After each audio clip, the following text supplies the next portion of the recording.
Talk to us about what U.S. personnel would have been involved and what it would have taken to carry out this type of operation. So we've seen a massive military buildup in that region over the last several months, more than 15,000 U.S. troops. That's mainly conventional. So these are aircraft, fighter attack aircraft that are in the region, on land nearby. There's a huge Navy presence led by the USS Gerald R. Ford, the carrier strike group. It's the Navy's largest aircraft carrier. But in recent days, guys, we have seen the military also bring in some more special operations forces. So not just conventional, but special operations forces. Now, in addition to that, they've really plussed up their logistical support. So things like air-to-air refueling, they've brought in additional supplies.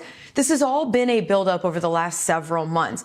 But what's key here is exactly what was used to carry out these strikes and then conduct this mission on land. Now, the president specifically is referring to them as strikes, not necessarily airstrikes. What the U.S. does have in the area are these Navy ships that have the ability to fire off Tomahawks, known as TLAMs. We've seen that in recent years.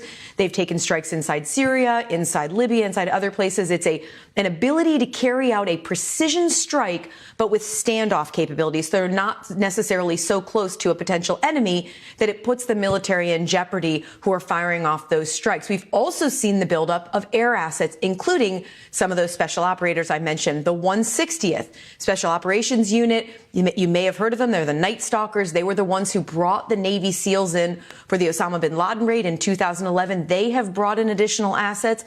What we're seeing on these videos posted on social media appear to be Chinook helicopters. Now, those are basically people movers of the U.S. Army. That could have been what would be bringing in the individuals who are carrying out the ground raid and then bringing them back out, potentially even with Nicolas Maduro and his wife, as we've now learned that they've been taken into custody. But we also saw some smaller helicopters. The 160th flies something known as Little Birds.